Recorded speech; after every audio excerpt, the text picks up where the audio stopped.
This is the Mistress Carrie Situation Report for May 20th, 2024. Your daily entertainment headlines, industry info, and everything rock. Sean Combs is reacting to leaked video to CNN last week that showed him assaulting his longtime girlfriend Cassie in the hallway of a hotel in 2016.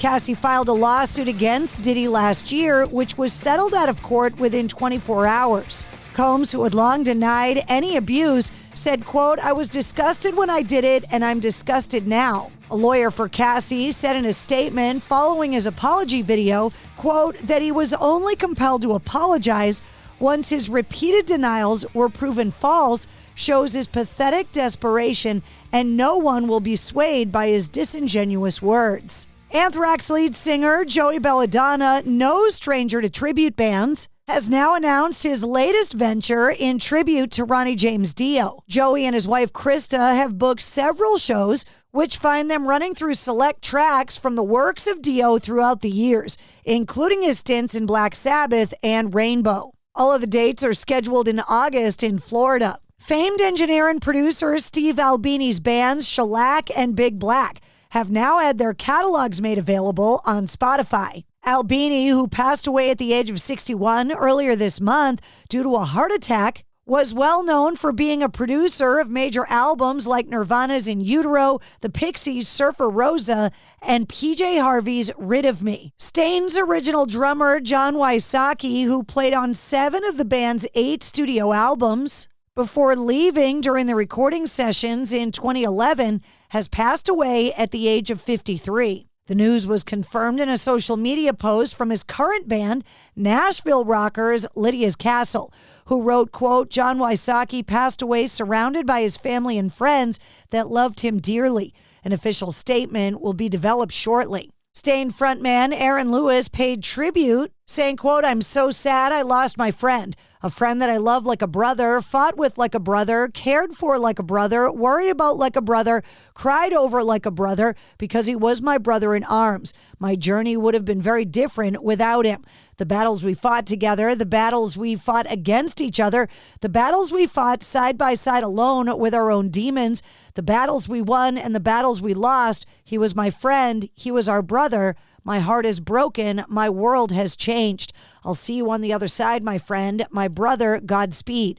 My heart, my love, and my condolences go out to his family and loved ones. I'm so fucking sad. He will be missed."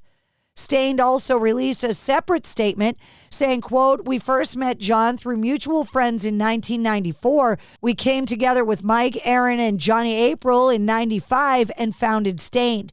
The 17 years that followed were some of the best memories of our time together. From practice in Ludlow, Mass. to touring around the world, John was integral to who we were as a band. Our heart goes out to John's family and fans around the world who loved him." The U.S. House of Representatives has passed the Ticket Act, which would enact a series of policies increasing transparency in the ticket industry. The legislation passed last Wednesday with bipartisan support.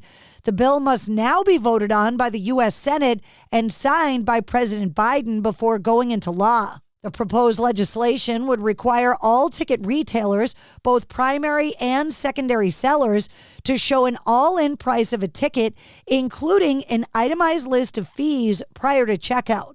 According to Slash, Guns N' Roses are at work on a new album, and he is involved in the process, saying, quote, "Guns N' Roses are trying to make their own record," he said. When asked why members of Guns N' Roses or Miles Kennedy and the Conspirators weren't featured on his new blues album, Orgy of the Damned, he said, "I'm working with them in that capacity. The solo album didn't involve anyone else. It was my own side thing, so I wasn't dragging my own guys into it."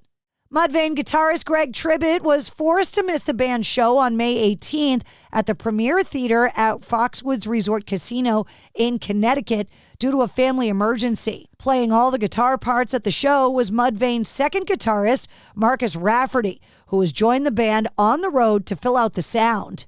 Sir Paul McCartney has been named Britain's first musician billionaire. The Beatles icon and his wife Nancy have a net worth of about $1 billion, an increase of $50 million compared to last year. The recent jump is due to the release of the last ever single by the Beatles, Now and Then. as well as the Peter Jackson-directed documentary Get Back. Lana Del Rey closed out the first night of the Hangout Music Festival on Friday night by bringing out Jelly Roll for a duet cover of Lynyrd Skynyrd's Sweet Home Alabama.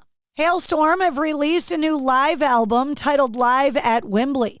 The featured performance was captured during the band's December 9th, 2023 show at the OVO Arena, Wembley in London. You can watch the footage from the concert on their official YouTube. Apocalyptica have released their cover of Metallica's One as the third single from their second tribute catalog in tribute to the thrash metal legends. James Hetfield and Robert Trujillo from Metallica collaborated with Apocalyptica on the rendition. Apocalyptica Plays Metallica Volume 2 features 9 songs and is set for release on June 7th. Robert Trujillo is also guesting on a previously released rendition of The Four Horsemen.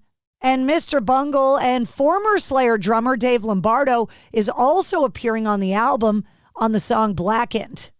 And that's your sit rep. For more details on all of the stories, check the links in the show notes of this episode. And don't forget to like, follow, and subscribe to the Mistress Carrie Podcast. New full-length episodes come out every Wednesday. Episode 206, featuring Andy Bierzak from Black Veil Brides, is available now.